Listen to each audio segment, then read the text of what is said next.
Hi friends, welcome back to our channel. 5ാം ക്ലാസ്സിലെ social സയൻസിൻ്റെ 3ാമത്തെ യൂണിറ്റ് ആയിട്ടുള്ള തൊഴിൽ വൈവിധ്യങ്ങൾ എന്ന യൂണിറ്റിലെ നോട്ട്സാണ് നമ്മൾ ഈ വീഡിയോയിലൂടെ നോക്കാൻ പോകുന്നത്. അപ്പോൾ ഓൾറെഡി നമ്മൾ എല്ലാ ആക്ടിവിറ്റീസും അപ്ലോഡ് ചെയ്തിട്ടുണ്ട്, അഥവാ ടെക്സ്റ്റ് ബുക്കിലെ ടെക്സ്റ്റുവൽ ക്വസ്റ്റ്യൻസും അവയുടെ ആൻസേഴ്സും അപ്ലോഡ് ചെയ്തിട്ടുണ്ട്. അപ്പോൾ ഇനി പ്രധാനപ്പെട്ട ഇമ്പോർട്ടൻ്റ് ആയിട്ടുള്ള നോട്ട്സാണ് നമ്മൾ നോക്കാൻ പോകുന്നത്. അപ്പോൾ നേരെ വീഡിയോയിലേക്ക് കടക്കാം. എല്ലാവർക്കും വീഡിയോയിലേക്ക് സ്വാഗതം. ഒന്നാമത്, വരുമാനം എന്നാൽ എന്ത്? നമുക്കറിയാം, നമ്മുടെ പാഠഭാഗം എന്ന് പറയുന്നത് വരുമാനത്തെ സംബന്ധിച്ചുള്ള പാഠഭാഗമാണല്ലേ. അപ്പോൾ ആദ്യം നമ്മൾ പഠിക്കേണ്ടത് എന്താണ് വരുമാനം എന്നുള്ളതാണ്. എന്താണ് വരുമാനം എന്ന് പറഞ്ഞാൽ, വിവിധ സാമ്പത്തിക പ്രവർത്തനങ്ങളിൽ ഏർപ്പെട്ടതിൻ്റെ ഭാഗമായി ഒരു വ്യക്തിക്ക് നിശ്ചിത കാലയളവിൽ ലഭിക്കുന്ന പണമാണ് വരുമാനം എന്ന് പറയുന്നത്. ഒന്നുകൂടെ പറയാം. വിവിധ സാമ്പത്തിക പ്രവർത്തനങ്ങളിൽ ഏർപ്പെട്ടതിൻ്റെ ഭാഗമായി ഒരു വ്യക്തിക്ക് നിശ്ചിത കാലയളവിൽ ലഭിക്കുന്ന പണമാണ് വരുമാനം. അപ്പോൾ ഏതൊരു സാമ്പത്തിക പ്രവർത്തനങ്ങളിൽ ആയിക്കോട്ടെ, അയാൾക്ക് എന്താണോ ലഭിക്കുന്നത് ഒരു നിശ്ചിത കാലയളവിൽ, ഇപ്പോൾ ഒരു മാസമോ അല്ലെങ്കിൽ 2 മാസമോ അല്ലെങ്കിൽ ഒരു ആഴ്ചയിലോ ദിവസത്തിലോ ലഭിക്കുന്ന പണത്തിനെയാണ് നമ്മൾ വരുമാനം എന്ന് പറയുന്നത്. രണ്ടാമത്തെ ചോദ്യം, തൊഴിൽ എന്നാൽ എന്ത്?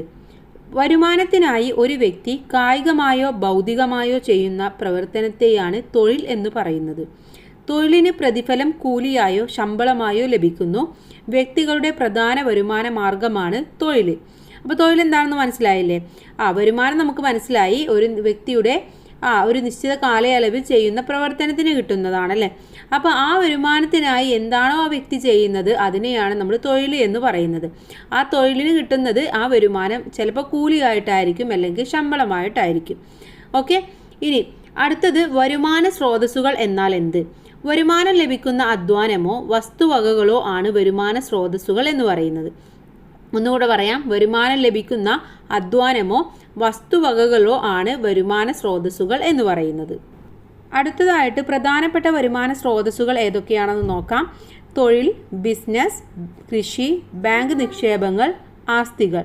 ഇതൊക്കെയാണ് പ്രധാനപ്പെട്ട വരുമാന സ്രോതസ്സുകൾ എന്ന് പറയുന്നത്. ഇനി എന്താണ് വ്യക്തിഗത വരുമാനം എന്ന് പറഞ്ഞാൽ, ഒരു വ്യക്തിക്ക് വിവിധ വരുമാന സ്രോതസ്സുകളിൽ നിന്ന് ഒരു നിശ്ചിത കാലയളവിൽ ലഭിക്കുന്ന ആകെ വരുമാനമാണ് വ്യക്തിഗത വരുമാനം എന്ന് പറയുന്നത്.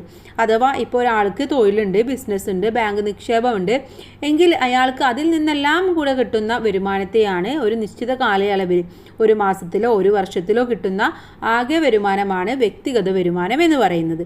ഇനി കുടുംബ വരുമാനം എന്ന് പറഞ്ഞാലോ, ഒരു കുടുംബത്തിലെ അംഗങ്ങൾക്കെല്ലാം കൂടി ഒരു നിശ്ചിത കാലയളവിൽ ലഭിക്കുന്ന ആകെ വരുമാനമാണ് കുടുംബ വരുമാനം എന്ന് പറയുന്നത്.